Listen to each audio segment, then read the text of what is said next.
बिजली के बहरान से निमटने की कोशिशें जारी हैं। महकमा दाखिला सिंध ने मार्केटें, शॉपिंग मॉल्स, बाजार और दुकानें रात 9 बजे बंद करने का नोटिफिकेशन जारी कर दिया। कराची समेत सिंध भर में शादी हॉल्स रात 10:30 बजे बंद कर दिए जाएंगे। जी हाँ, आगे आपको बताते चले कि सिंध में होटल, रेस्टोरेंट्स, काफ़ी शॉप्स और इसके साथ साथ खाने पीने की जो दुकानें हैं वो रात 11 बजे बंद होंगी, जबकि मेडिकल स्टोर्स, बेकर्स, अस्पताल, दूध की दुकानें और पेट्रोल पंप्स खुले रहेंगे। इसी पर बात करने के लिए हमारे साथ लाइन पर मौजूद हैं सदर Karachi chamber of commerce Mohammad Idrees साहब। इदरीस साहब, बहुत शुक्रिया आपके वक्त के लिए। फरमाइएगा कि क्या ताजिर बरादरी से पूछ के आपको लूप लाइन में लेके ये फैसला किया गया है या नोटिफिकेशन जारी कर दिया गया और आपसे पूछा भी नहीं? देखें, एक हफ्ते कबल हमारी कमिश्नर ऑफिस में तमाम स्टेक होल्डर्स और सिंध के वज़रा हमारे साथ बैठे थे और हमारी बामी मुशावरत से ये बात हुई थी कि बाजार 9 बजे बंद करने हैं, लेकिन इसकी कंडीशनल हमने आमादगी जाहिर की थी क्योंकि दिन में भी बिजली नहीं होती है। तो उनसे कहा था कि अनइंटरप्टेड बिजली सप्लाई हो, फिर एक मीटिंग और हो जाए और जितने भी मुतल्लिका एसोसिएशन के नुमाइंदगान हैं उनकी सतह पर कमेटी बनाई जाए ताकि जो माजी में ताजिर बरादरी ने मुश्किलात का सामना किया है इंतजामिया की तरफ से, तो वो इस बार ना हो। इसके साथ साथ जो नोटिस जारी किए गए हैं टाउन टैक्स के हवाले से, एक्साइज टैक्स के हवाले से, प्रोफेशनल टैक्स के हवाले से और दीगर भी जो मुश्किलात बिजनेस कम्युनिटी को दरपेश हैं, तो ये बात हमारी हुई थी कि ये सब इन मुश्किलात को हुकूमत सिंध दूर करेगी और इसके बाद से इस पर अमल पैरा होगी। और इसमें भी शादी हॉल और रेस्टोरेंट्स ने कहा था कि उनके लिए अलग से जो है टाइमिंग जो उसका मुकर्रर किए जाएं ताकि उनका काम रात में होता है तो वो उससे मुतासर ना हो। दिन में रेस्टोरेंट और शादी हॉल कराची में सही मोहम्मद इदरीस साहब हमारे साथ ही मौजूद रहिएगा। आपने बात की है कि कंडीशनल आमादगी जाहिर की थी आपने, तो उन कंडीशंस पर भी हम बात करेंगे। आप हमारे साथ ही मौजूद रहिएगा। चेयरमैन सिंध ताजिर इत्तेहाद जमील पराचा साहब हमें ज्वाइन कर चुके हैं। पराचा साहब, बहुत शुक्रिया आपके वक्त का। कहिएगा, क्या आपको भी लूप में लिया गया था, एतमाद में लिया गया था गवर्नमेंट ने इस फैसले से पहले? कमिश्नर हाउस में सबके साथ एक मीटिंग हुई थी जिसमें ये बात हुई थी कि हमारी सबकी राय ली गई थी, राय भेजी जाने का बात की गई थी कि हम ये राय आगे भेजेंगे, इसके बाद फैसला किया जाएगा। लेकिन ये तो हम पे सिर्फ फैसला थूकने वाली बात है।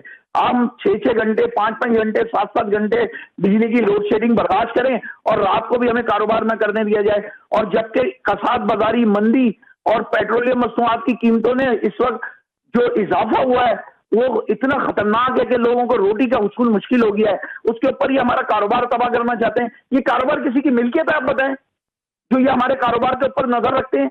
आप अपने कारोबार पे नजर रखें। सारा दिन जो ऑफिस में आप लोग जो है ना बिजली इस्तेमाल करते हैं, एयर कंडीशन कमरों में बैठे रहते हैं, बंद करते हैं अपने एयर कंडीशन। बिजली का तात्तुल वहां पैदा हो रहा है जहां आप जो है ना एयर कंडीशन कमरों में पूरा दिन सुबह 8 बजे से रात 8 बजे तक आप एयर कंडीशन चला के बैठते हैं। खत्म कर दें सारी। आप अपने हफ्ते में 2 दिन 3 दिन का तो चलाएं कि 2 से 3 दिन हमारे सारे एसी बंद रहेंगे हर महकमे के अंदर।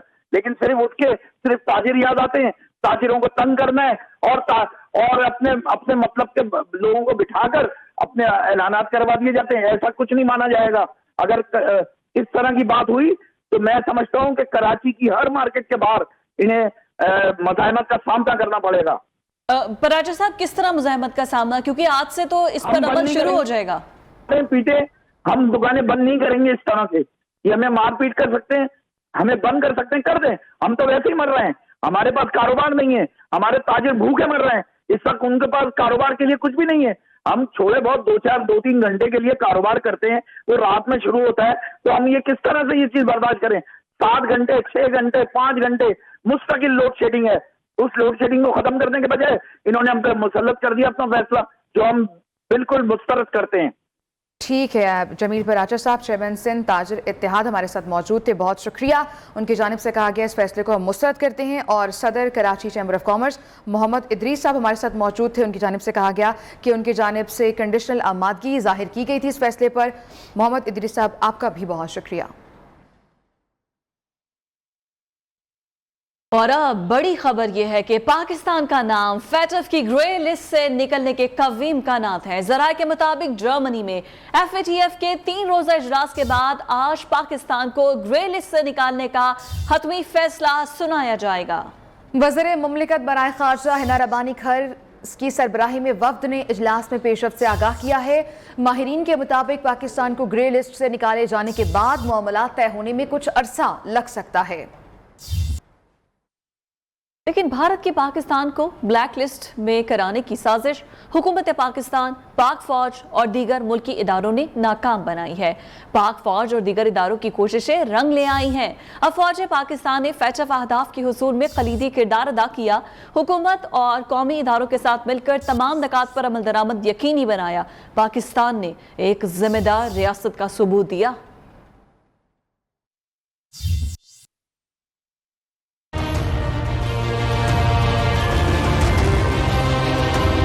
पाकिस्तान ग्रे लिस्ट से व्हाइट लिस्ट की तरफ गामजन। पाकिस्तान को ब्लैक लिस्ट कराने की भारतीय कोशिशें नाकाम रही। पाक फौज ने भारत की साजिश को एक्शन प्लान से खाक में मिलाया। एंटी मनी लॉन्ड्रिंग और काउंटर टेररिस्ट फाइनेंसिंग का एक्शन प्लान 4 साल की मेहनत से मुकम्मल हुआ। हुकूमती मुशावरत से आर्मी चीफ के अहकामात पर 2019 में DGMO की सरबराही में स्पेशल सेल बना। इस सेल ने 30 से ज्यादा महकमों, वजारतों और एजेंसीज के दरमियान कोऑर्डिनेशन मैकेनिज्म बनाया। हर पॉइंट पर एक मुकम्मल एक्शन प्लान बनाया और इस पर उन तमाम महकमों, वजारतों और एजेंसी से अमल दरामद भी करवाया। GHQ में कायम सेल ने दिन रात काम करके मनी लॉन्ड्रिंग और टेरर फाइनेंसिंग पर एक मौसर लाया अमल तरतीब दिया। मेहनत रंगलाई और पाकिस्तान ने एक्शन प्लान फेटफ की तरफ से मुकर्रर करदा टाइमलाइंस यानी जनवरी 2023 से पहले मुकम्मल कर लिया। 4 साल के दौरान पाकिस्तान में दहशतगर्दी की माली मुआवनत और मनी लॉन्ड्रिंग में कमी आई। इसकी बुनियादी वजह एंटी मनी लॉन्ड्रिंग और काउंटर टेरर फाइनेंसिंग कवानीन में मुसलसल बेहतरी है। GHQ में कायम सेल ने एक्शन प्लान के आगाज से ही FT रिस्क असेसमेंट तैयार की। इसमें पाकिस्तानी हुकाम को मुख्तलिफ शोबों, मसनूआत और राब्ते के साथ ज्यादा खतरे वाले इलाकों के बारे में TF के मुतालिक मुकम्मल मालूमात दी गई। फैटफ से मुतालिक अच्छी खबर आ रही है और उसका क्रेडिट इमरान खान और पाकिस्तान के अवाम को जाता है। रहनुमा तहरीक इंसाफ शहबाज गिल कहते हैं इमरान खान ने फैटफ पर मेहनत से काम किया। बहुत ज्यादा मनी लॉन्ड्रिंग से हम ग्रे लिस्ट में गए थे। बाहर की दुनिया ने देखा कि पाकिस्तान ने बहुत नाजायज रकम बाहर भेजी जाती थी। फैटफ तो ये डलवा के गए थे, हमने ही सारी उसकी शिकें जो है, सारा काम हमने किया। तो हमारा ही बेबी है, वो हम ही ने काम किया। अपने बच्चे का क्रेडिट हम ही ने लेना, किसी और ने तो नहीं लेना। और वज़ीर इत्तलात सिंध शर्जील इनाम मेमन कहते हैं कि PTI के नासमझ लोगों को सिफारती अदाब का पता ही नहीं है। इनकी इन्हीं हमाकतों की वजह से दोस्त ममालिक पाकिस्तान से नाराज हो गए थे। वो PTI रहनुमा अली जैदी की प्रेस कॉन्फ्रेंस पर रद्द अमल दे रहे थे। FATF पर सरकारी तौर पर ऐलान ही नहीं हुआ। ये लोग सुबह से पाकिस्तान को ग्रे लिस्ट से निकालने का क्रेडिट लेने की कोशिश कर रहे हैं। अगर ग्रे लिस्ट से निकलने का ऐलान किया जाता है तो इसका पूरा क्रेडिट चेयरमैन बिलावल भुट्टो जरदारी को जाता है। Welcome back. पेट्रोल और डीजल की कीमतों में इजाफे के असरात सामने आना शुरू हो गए हैं। रवा हफ्ते महंगाई में तारीखी इजाफा हुआ है। एक हफ्ते के दौरान 3.38% इजाफे के साथ महंगाई की सालाना शरह 27.82% तक पहुंच गई। एक हफ्ते के दौरान 36 अशिया की कीमतों में इजाफा रिकॉर्ड किया गया और सिर्फ 6 अशिया की कीमतों में कमी हुई है। तफसीलन बात कर लेते हैं, हमारे नुमाइंदे रियाज थीम हमारे साथ मौजूद हैं। जी रियाज, बताएगा कौन सी अशिया महंगी हुई और कौन सी सस्ती? जी, इंटरनेशनल मार्केट में पेट्रोलियम प्राइसेस की कीमतों में इजाफे की वजह से इस वक्त पाकिस्तान में जो महंगाई की शरह है वो बुलंद तरीन सतह पर पहुंच गई है। और इसमें जो इदारा शुमारियात की रिपोर्ट है उसमें ये बताया गया है कि रवां हफ्ते महंगाई की शरह में तारीखी इजाफा हुआ है और एक हफ्ते के दौरान 3.38% इजाफा रिकॉर्ड किया गया है और महंगाई की सालाना शरह 27.82% तक पहुंच गई है। एक हफ्ते के दौरान जो 36 अशिया की कीमतों में इजाफा रिकॉर्ड किया गया है और जिन अशिया की कीमतों में इजाफा हुआ उसमें पेट्रोल, डीजल, मट्टी का तेल और इसके साथ साथ चिकन की कीमतों में 12.10%। आलू, ठीक है, बहुत शुक्रिया आपका।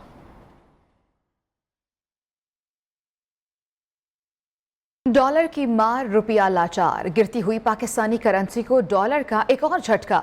इंटरबैंक में रुपए की कदर मजीद कम हो गई। इंटरबैंक में डॉलर 1 रुपये 8 पैसे का इजाफा $1 208 रुपये 75 पैसे का हो गया है। ओपन मार्केट में डॉलर 211 रुपये का हो गया। डॉलर महंगा होने से बैरूनी कर्जों के बोझ में 3000 अरब रुपए से जायद का इजाफा हुआ। वज़ीर ममलिकत बराए ख़जाना की IMF के मामले पर अमरीका से मदद लेने की तस्दीक। डॉक्टर आयशा गौस पाशा ने मीडिया से गुफ्तगू में कहा, بہت سی چیزوں پر IMF وضاحت مانگ رہا ہے جس پر کام کر رہے ہیں۔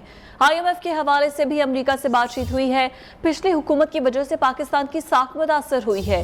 پاکستان کے امریکہ سے تعلقات بہتر ہو رہے ہیں۔ وزیر خارجہ بلاول بھٹو کا دورہ امریکہ بھی کامیاب رہا۔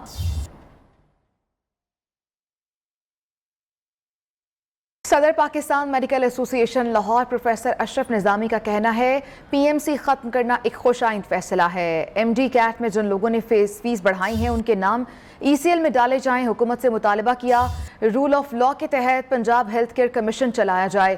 پریس کانفرنس میں پروفیسر اشرف نظامی نے کہا محکمہ صحت کا بجٹ نہ ہونے کے برابر ہے۔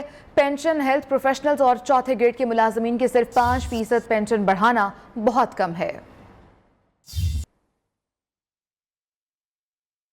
ایک اچھے معاشرے کی تشکیل کی خاطر ضروری ہے کہ عمل کیا جائے rule of law by the law, اور یہ جو ایک رواج بن گیا ہے کہ 5% آف دا پینشن جو کیا گیا ہے، ہم سمجھتے ہیں کہ یہ نہایت ہی کم ہے، اور افسوس ہے کہ ان لوگوں کو زندہ رہنے کے لیے جن کو زیادہ ضرورت ہے، جو کہ اور کام نہیں کر سکتے، پینشن کی اصول تو ہونا چاہیے جو تنخواہوں کے اندر بڑھاوا ہو رہا ہے اس سے زیادہ بڑھاؤ، اور انہوں نے اس سے بھی کم کر دیا۔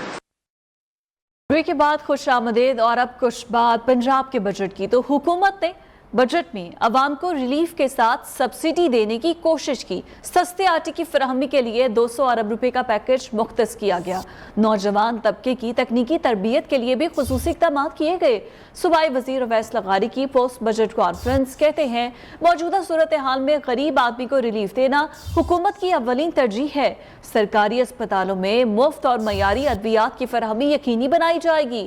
وزیر اعلیٰ حمزہ شہباز صوبے کے لیے وفاق سے پورے حقوق لیں گے۔ ملک احمد خان کے مطابق سابق حکومت نے پنجاب کو جنگ زدہ صوبے کی طرح بند رکھا تھا۔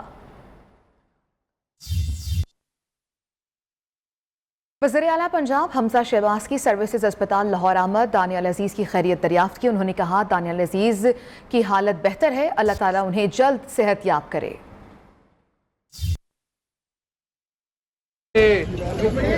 کرم کیا ہے اور الحمدللہ خطرے سے باہر ہے۔ کچھ انجریز ہیں، اس کا علاج جاری ہے، اور یہاں پہ ڈاکٹرز کی ٹیم نے بڑی کاوش کی ہے، اور میری یہ بھی دعا ہے اللہ سے کہ یہاں پر دانیال عزیز صاحب کو بھی اور باقی سب کو بھی جو یہاں پر بیمار ہے، اللہ تعالیٰ ان کو تحریک انصاف میں گروپ بندی لاہور میں ضمنی انتخابات میں ہی سامنے آ گئی، اور ٹکٹوں کی تقسیم پر گروپ بندی صرف لاہور کے 4 حلقوں میں سامنے آئی۔ لاہور کے حلقہ PP 187 کے لیے تحریک انصاف نے پہلے عاطف چودھری کو نامزد کیا، پھر پارٹی کے ایک دھڑے کے دباؤ پر عاطف چودھری سے ٹکٹ لے کر شبیر احمد گجر کو دے دیا گیا۔ اسی بارے میں مزید بات کرتے ہیں، ہمارے نمائندے کاشف سلمان ہمارے ساتھ موجود ہیں۔ کاشف، یہ تو ہونا ہی تھا، اب ٹکٹ جو دیا جا رہا ہے کن بنیادوں پر دیا جا رہا ہے انہیں؟ جی، یہ PP 167 سے جو ہے وہ پہلے عاطف چودھری کو نامزد کیا گیا تھا، اب ان سے ٹکٹ لے کے جو خالد گجر ہے ان کے بھائی شبیر احمد گجر کو ٹکٹ دیا گیا ہے، اور پارٹی کے لوگوں کا کہنا ہے کہ کیونکہ حلقے کے اندر ان کی ورکنگ زیادہ ہے اور اس وجہ سے ان کو ٹکٹ دیا گیا ہے۔ یہ بھی بتاتا چلوں کہ 18 سے زائد امیدواران نے اس حلقے سے ٹکٹ کے لیے درخواست دی تھی، اور ماضی میں بھی تحریک انصاف ٹکٹ تقسیم پر اختلافات کا شکار رہی ہے، اور الیکشن کے بعد جو تسلیم نورانی نے رپورٹ کی تھی۔ ٹھیک ہے کاشف، بہت شکریہ آپ کا۔ لاہور کے حلقہ PP 167 سے یہ معاملہ سامنے آیا تھا۔